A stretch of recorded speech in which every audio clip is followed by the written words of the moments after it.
5 useful websites for photographers that I found online that I tend to bookmark for you guys and for myself to use. So the first one's called Photopea, which is essentially the equivalent of Photoshop with less tools on the software. So it basically works via a browser. So if you Google photopea.com, you don't need to download anything. You just need to basically Google photopea.com, and you can also do it on your phone.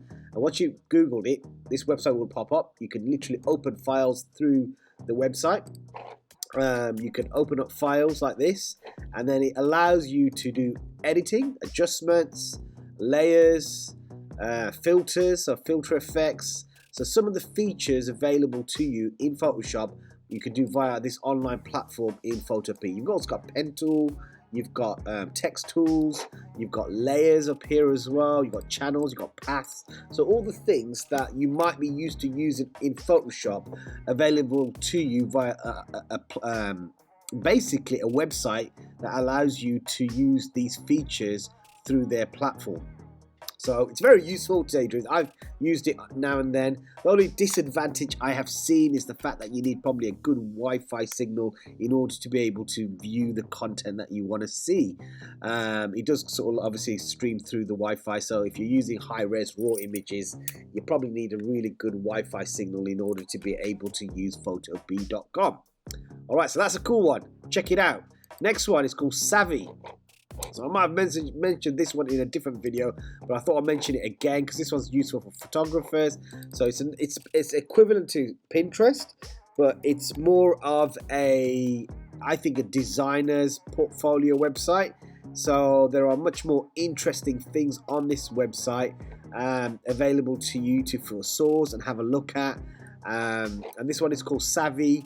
.it, so I'm assuming it's an Italian website. You can also look things up via color, and it will give you things in relation to color registration numbers in terms of design and photography. But there is a lot of photography on here for you to use. And this one is called savvy.it.com. Oh, sorry, so savvy.it. And the next one is Adobe Express. So if you Google Adobe Express, you might need to create an account with this one, so I'm linked to my Adobe account. You might need to be possibly a premium account. No, you don't need to be a premium account because you need to unlock the additional features. But what the benefit of this one is, you can create lots of content such as Instagram posts. So these kind of like these templates you can use. You can use Facebook posts, you can use posters, and again amend these to your preference. Logos, if you're not a great logo designer, you need a logo for your photography, you can sort of amend some of these things. Flyers, so you can sort of use these templates and amend them, adjust them. Collages, so if you're into photography collage, you can sort of amend one of these things. Book covers, album covers, YouTube thumbnails. If you're a YouTuber, for example, and you're struggling with your thumbnails, you can do it via this and download your files and upload to YouTube. So lots of things that you can use for your photography. So all you do is you click on them, it opens up. You can put your photograph in the background, and you can basically literally just amend these things. It's very easy. It's drag and drop, I think. Yep, there's your 30-day trial. So some things are free, some things aren't. So something, by the looks of it, that's free. Yep, so I can drag and drop that, move it around, and you can make some nice designs for limited knowledge. To tell you the truth, it is a drag and drop type tool, but obviously, some photographs, I can upload those. I can move them around. I can upload. So this is when your photography element comes in. So if I've taken a photograph, for example, I can select one, open it up, and then I can put it into wherever I want to put it into. All right, so Adobe Express, worth using, worth having. If you're on the quick go and you don't have loads of time to create your Instagram post, but you want to create something a bit more interesting without your graphic design skills, but your photography skills are available, you can use this. Next one is called Small PDF, and this one is an all-in-one online PDF editor.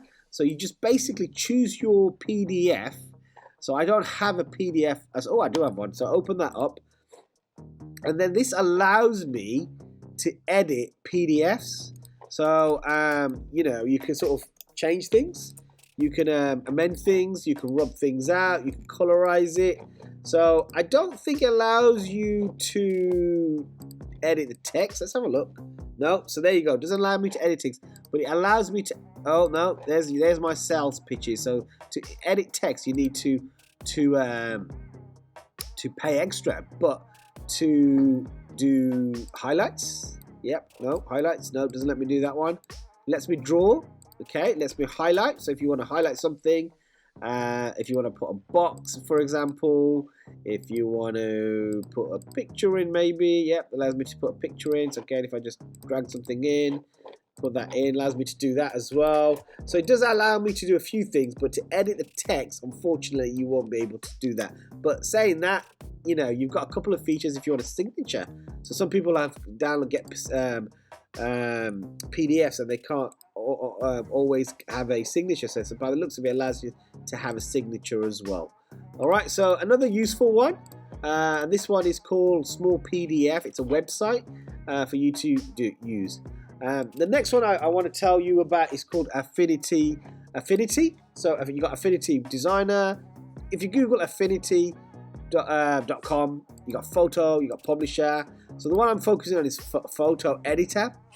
So if you want a professional software which is downloadable to Mac OS, Windows, iPad, etc., this one I think is pretty decent, equivalent to your Photoshop Pro, Adobe Pro. It is an app, and it is, you know, it's been rated quite highly by a lot of people in the industry by the looks of it. So it's definitely worth looking at this. It's got no subscription. That's the beauty of this. It's a purchase either by Windows or Mac. It's a one-off payment of a $69.99. So you're not paying Adobe 18-19 quid a month. You are paying a one-off fees, and you can get, by the looks of it, buy an iPad version for only £20. So I know some of you guys probably in education are probably sort of resorting to either mobile device or iPad design work nowadays. So you might want to consider that as a cheaper alternative to Adobe. I probably would have thought that the files would save as JPEGs and you can convert them into PSD files and take them into Photoshop and rework them. Workflow, real-time editing, you know, pan, steady, zoom, some nice features, flaws and retouching, smooth skin, dodge, clone. So all your normal tools that you use in Photoshop, like your dodge, your clone, your patch, your blemish, to do photography edits in maybe your post-production, are still available in this bit of software. Things like raw development, such as 32-bit N experience, so you get some real crisp image with finer corrections, are available through this software. And almost brushes, libraries. So you know, you might have been accustomed to using large Photoshop brushes. Well, this Affinity does have similar sort of capabilities as well. Ready to buy? Well, if you want to buy it, like I said to you, it's only $69.99. It is a one-off payment, and it is something you should consider. So yeah, guys, that's 5 possibly useful photography websites for yourself that you might want to look into. If you want to switch and get a cheaper alternative software, think about Affinity. If you want to just use an online editing software such as Photopea, if you want something different from Pinterest, for example, try Savvy, and your Adobe Express is a nice, cool feature to have to make portfolios in Instagram posts. Thanks for watching.